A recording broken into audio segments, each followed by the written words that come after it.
I was half asleep, mindlessly scrolling through Reddit like I always did on nights when my brain refused to shut off. You know that hollow silence when it's past 2 a.m. When even the hum of your computer sounds too loud. That's when I found it. A post on our NoSleep, buried deep, titled, "My Doppelgänger Won't Stop Copying Me." I almost skipped it. The title felt clickbaity, like the usual horror fiction people post for karma. But something about it, maybe the phrasing, made me pause. The timestamp said it had been uploaded just 3 minutes ago. I clicked. The story opened with a line that sent a weird chill through me. He lives alone in a small apartment, works remote tech support, and can't fall asleep without YouTube playing in the background. That's me, word for word. I kept reading, thinking it was some bizarre coincidence, but the deeper I went, the harder it was to breathe. The writer described my exact apartment layout, the dent in the drywall near my desk, the flickering bathroom light I still hadn't fixed. Then came the line that froze me completely. He's scrolling Reddit right now, reading this sentence. I remember glancing at my webcam, suddenly hyper-aware of how still the room felt. My screen glowed, painting my face in pale light. The post kept updating, line by line, as if someone was typing it live, describing me now, in real time. He thinks he's alone. I slammed the tab closed. My heart was pounding, but when I reopened Reddit a second later, the post was gone, completely deleted. Not cached, not archived, nothing. I tried searching for the title, nothing. Even Google showed no trace. That should have been the end of it, but it wasn't. Over the next hour, I noticed something strange. My recently viewed list was empty. Even my own comment history looked rewritten, posts I'd never made, stories about someone else living my life. That's when I realized something terrifying. The post wasn't about me. It was me, and before you even think about checking RN NoSleep for it, don't bother. You won't find it. They took it down. Or maybe it took itself down. I didn't know it then. But that story wasn't finished. It was updating itself. To explain how it started, I need to tell you what I was doing that night. I've always been a night owl. Not by choice, more by habit. There's something comforting about the internet after midnight. The chaos quiets down, the trolls sleep, and Reddit becomes this strange, echoing place where only the insomniacs and the lonely hang out. Most nights, I'd brew stale coffee, throw on a hoodie, and scroll through r NoSleep until my eyes burned. I loved the fake scares, the weird what-if stories, the people pretending to be haunted or cursed or lost. It was safe horror, spooky, but contained in pixels. My routine was simple. Scroll, read, laugh. Occasionally comment something sarcastic like, "Nice try, but ghosts don't use Wi-Fi." I was the guy who never took any of it seriously. Horror was just fun. That night felt no different. I was sipping cold coffee and reading a story about some guy who claimed his mirror was showing the wrong reflection. Standard creepypasta stuff. Then I refreshed my feed. And there it was. A new post. Title: The Second Me. Posted by you, my username. 2. At first I snorted. Some wannabe troll probably. Reddit's full of copycats who spoof usernames to mess with people. But when I clicked on the profile, my smirk faded fast. Their profile picture was identical to mine. Their bio matched mine word for word. Even the typo I'd never fixed. And the post. The post wasn't just similar to something I'd write. It was my life. It started with, "I'm writing this because something strange has been happening to me lately. I think someone's watching me through my screen." Okay, creepy, but fine. Lots of people write stories like that. Then it kept going. I live alone, small apartment near downtown. I do remote tech work, mostly from my couch. My coffee tastes like battery acid, but I keep drinking it anyway. That line. I'd said that exact thing, out loud, during a video call 2 nights earlier. A private call. I scrolled faster, my pulse thudding. He always leaves his lamp on when he sleeps. He says the darkness feels too heavy now. That wasn't public. That wasn't anywhere. For a second, I thought maybe I'd posted it myself while half asleep. I checked my history. Nothing. The timestamps didn't match. That post had gone up 5 minutes before I even opened Reddit. I sat there, staring at the screen, feeling my stomach twist.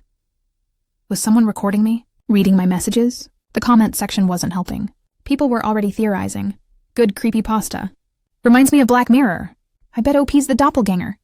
But buried between the jokes, I noticed one comment that made me feel sick. Stop lying. You know you're not the original. I refreshed the page and that comment disappeared, deleted instantly. My hands were shaking when I copied the post link. I didn't even know why. Maybe I just needed proof it was real. The next day when I tried to open it, it was gone. Not deleted, gone. No removed by moderator, no cache. like it never existed. That's when the paranoia kicked in. I checked my email, my messages, my drive. Nothing out of place. Still, I couldn't stop thinking about that post. About the line that felt written just for me. If you're reading this, you're not the original. It was a joke. It had to be. Some elaborate troll. Maybe a friend trying to mess with me. But every time I looked at my reflection on the monitor, it felt like my eyes didn't blink in sync. I had to know who was behind that account. I didn't sleep that night. Every time I closed my eyes, I saw that username, my username, too, glowing in my mind like a warning light. I told myself it was some data glitch, a troll who got lucky. But curiosity eats at rationality faster than fear does. By 3 a.m., I gave in. I opened Reddit again and found the account still there, still active. They'd even upvoted a few of my old posts. That was the first real jolt, like someone rifling through my drawers while I was in the next room. So I did what any idiot in a horror story would do. I sent them a message. Me. Who are you? No typing bubble, no scene, but before I could even blink, the reply popped up. My username, too. Who are you? I froze. Maybe a coincidence? Maybe some autoresponder script? I tried again. Me. Why are you using my name? My username, too. Why are you using my name? I stared at the screen, the reflection of the text glowing faintly in my glasses. Then, for the sake of testing it, I started typing a long message, one letter at a time. Me. If this is a joke, it's not funny. Before I could finish the sentence, the reply appeared, word for word, ending with punctuation I hadn't even added yet. It replied before I hit send. I leaned back from my keyboard. My heart thudded like a trapped bird. The rational part of my brain scrambled for answers. Maybe it was lag, a weird echo glitch, or a bot trained on my public posts, but none of that explained how it knew what I hadn't finished typing, so I tried something else. Me. XQ 1902P SDLXC. Random gibberish. Keyboard smash. It replied instantly, the username. 2. That's not how you usually type when you're scared. My mouth went dry. It wasn't just copying me. It was correcting me. I slammed my laptop shut and sat in silence, the faint hum of my fridge the only sound. I must have stared at the blank wall for 10 minutes straight, trying to convince myself I was just overtired. But then my phone buzzed. A Reddit notification my username too had posted a new story. I opened it with shaking hands. The title, Tonight He'll Try to Delete Me. I wanted to believe it was coincidence. But the post described everything. My panic, my slammed laptop, even the exact time I did it. I told a friend about it the next morning, someone who knows Reddit better than I do. He laughed. It's probably an ARG, he said. Some creepy interactive story thing. You're being baited. That made sense. I wanted it to make sense, but when I asked for the link again later, my friend swore it didn't exist. He checked the subreddit. No user, no post. Not even a cached version. It was gone again. Over the next few days, the stories kept appearing. Always late at night, always under that same account. And each one hit a little too close. One night, I tripped over my coffee table. The next day, a story appeared. He's clumsy when he's scared. He trips over things that weren't there before. When I read that line, I actually turned around to check my living room, and I swear, for half a second, I thought I saw someone moving past the edge of my reflection on the screen. I tried messaging the account again. No reply. Not even the instant mirror responses this time. Just silence. So I tried to bait it in public. Commented on one of its newer stories. You're not me. Stop posting about my life. The reply came 2 minutes later. Then stop living it. That comment had hundreds of upvotes within minutes. Then nothing. Post deleted. User suspended. But not before the next story appeared. He thinks deleting his account will stop me. That was the final straw. My hands were shaking so badly I could barely navigate to the settings page. I deleted my account, nuked the email attached to it, and even factory reset my phone. For a few blissful hours, the world felt normal again. I watched a show, turned off my notifications, tried to pretend I'd overreacted. Then, at 2:14 a.m., a new Reddit notification blinked on my screen. New post by my username, 3, title. He thought deleting would save him. I didn't open it. I didn't have to. The preview text was enough to make my blood run cold. He's reading this right now. I slammed my laptop shut again, but it didn't matter. The sound of a notification pinged from my phone. Then my tablet. Then my work computer across the room, all from the same account. And when I finally opened one, just to make it stop, the top comment was already there, waiting. Welcome back. That's when I realized deleting my account hadn't stopped it. It had just made room for another version of me to log in. Deleting Reddit felt like closing a door. A small, digital exorcism. I told myself that was it. No more usernames, no more stories, no more seeing my life played out for strangers. For 2 days, it worked. No posts, no notifications, no signs of whatever that thing had been. Then the distortion started. It began with my mirror. I was brushing my teeth when I noticed it. The faintest flicker, like bad reception on an old TV. My reflection twitched for a split second, lagging a beat behind. It wasn't dramatic. It was subtle enough that most people would have dismissed it. But I stood there, toothbrush frozen midair, watching as my reflection smiled. Just a fraction too late. The bristles scraped my teeth wrong. I tasted blood. That same morning, I caught my phone camera turning on by itself. The little green light blinked, then vanished when I picked it up. No open apps, no notifications, just that faint sense of being observed. Then the emails started. The first one came from my own address. No subject line, no greeting, just a short sentence. You're better when you don't try to be me. I deleted it immediately, blocked my own address, changed my password. 2 hours later, another email appeared. Same address, new subject line. Nice try. Attached was a photo. My living room. Shot from an angle that didn't exist, as if the camera had been placed in the corner of the ceiling. I didn't own a ladder tall enough to reach that angle. By that night, my hands were shaking every time I unlocked my phone. I tried to rationalize. Malware, a hack, something explainable. But the second photo shattered that illusion. It was me, asleep on my couch. I don't remember falling asleep there. I don't remember setting up any camera. Yet the picture existed, time-stamped an hour before I woke up. The caption beneath it read, "Almost perfect." That was when I uninstalled every social media app I had left. I turned off my Wi-Fi, covered my webcams, and shoved my phone into a drawer. But it wasn't digital anymore. That night, while I sat in the dark, I heard whispering. Not through speakers, from somewhere inside the room. It sounded like my voice, distorted, narrating my own movements. Typing. Looking. Breathing. The words synced with me, half a second behind. I thought I was losing it. Maybe I was. At 3:17 a.m., the whisper stopped.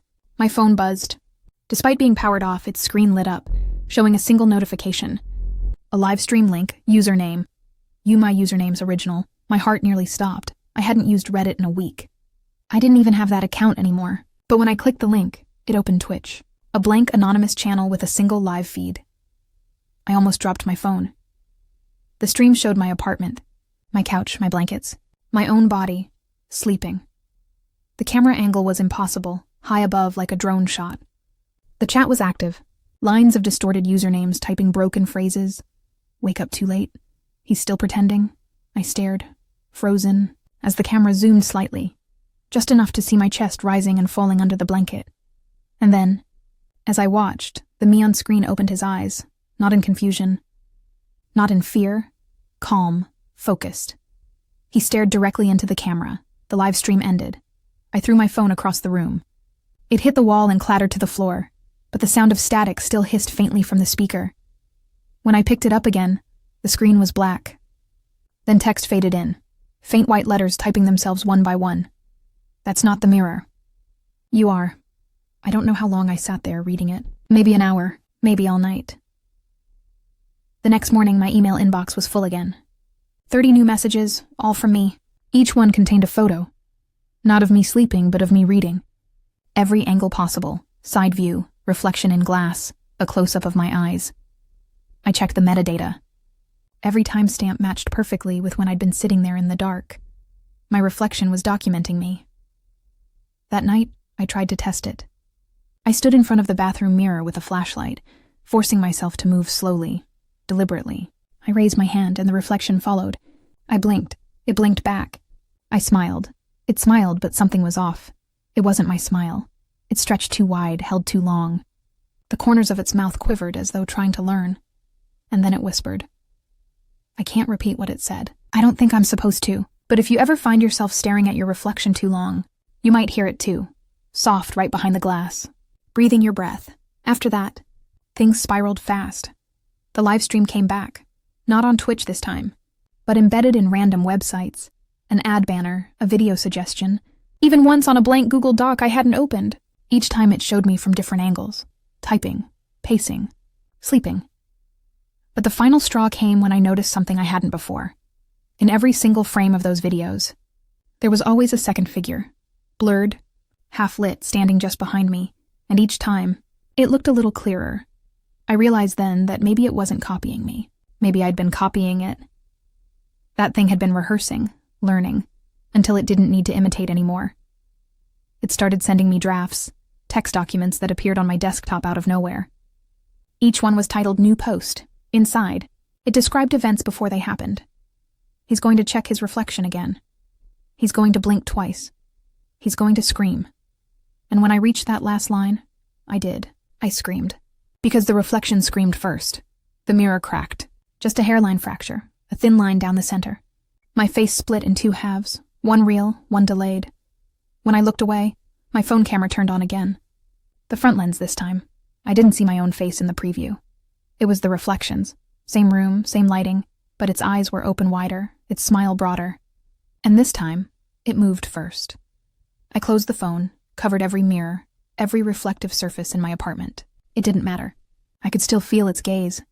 It whispered again that night, right against my ear, though I was alone. Almost perfect, it said. If this thing wanted my identity, it almost had it. I stopped sleeping. Nights became a blur of glowing screens and the hiss of my laptop fan as I dug deeper into the digital rot where my double had come from. If this thing was learning me, rewriting me, then somewhere, there had to be a trail. Even an algorithm leaves fingerprints. I started with Reddit. Not the front page or the easy stuff.